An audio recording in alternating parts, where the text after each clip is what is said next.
Bonjour à tous, nous poursuivons avec la troisième Mishnah du sixième Pérek. La Mishnah nous enseigne le din suivant. Ktana she'amra et kabel legiti. Une Ktana, c'est une petite fille qui a moins de 12 ans.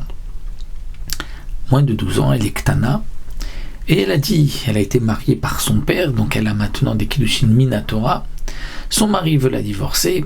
Elle va mandater un shliach, va lui dire It kabel legiti, va recevoir pour moi mon get.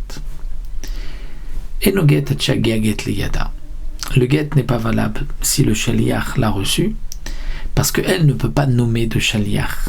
Donc le get ne sera valable que si c'est elle qui reçoit le get dans ses mains. Lorsqu'elle reçoit le get, à ce moment-là, elle est divorcée. On parle dans le cas où son père est décédé, puisque sinon nous avons vu plus haut que c'était le père qui allait recevoir le get, comme le din de la Nahara, jusqu'à 12 ans et demi. Donc la Ktana ne peut pas nommer un shaliach Kabbalah pour recevoir son get. Donc le get ne sera valable que si elle le reçoit dans ses mains lorsqu'elle n'a pas de père. Les ficharim ratza baal arzor yarzor.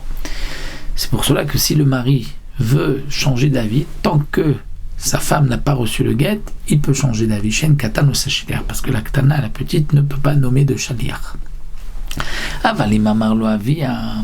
Mais si cette petite fille qui a été mariée par son père, elle a un père, et son père dit à un shaliach, Tsevid kabel biti gita, va recevoir pour ma fille un get. Comme nous avons vu que le père peut recevoir le get pour sa fille, donc il peut mandater un shaliach pour recevoir le get.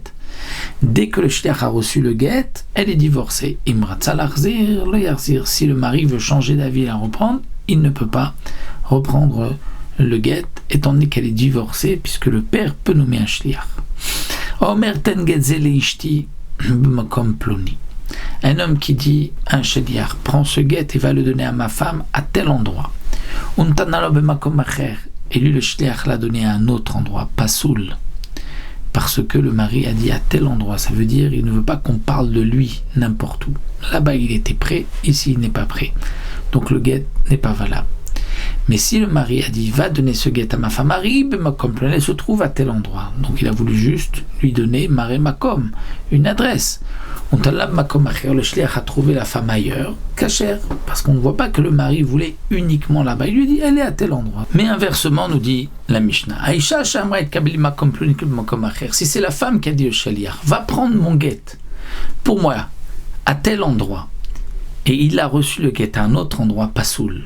Pourquoi ? Parce que la femme veut dire, je ne voulais pas qu'on parle de moi n'importe où. Là-bas, j'étais d'accord, pas ailleurs. Rabbi Eliezer marché, Rabbi Eliezer dit cachère. Pourquoi ? Parce que Rabbi Eliezer considère que la femme, elle, puisque de toute manière, on la divorce malgré elle, donc peu importe là où elle soit son guet, il n'y a pas d'importance pour elle. Mais si elle a dit, Aveligiti, comme ploniv, comme acher cachère, d'après Tanakama, si elle a dit, amène-moi mon guet de tel endroit, donc c'est pas qu'elle voulait uniquement là-bas. Donc là, même d'après Tanakama, si on l'a amené d'ailleurs, c'est cachère. Donc Rabbi Eliezer, lui, ne fait pas de différence, mais d'après Tanakama, comme pour l'homme, il y a une différence. Elle a dit à tel endroit ou s'il a dit de tel endroit, puisque c'est juste qu'elle lui montre donc une adresse, qu'elle lui donne une adresse. Donc là, ça sera cachère.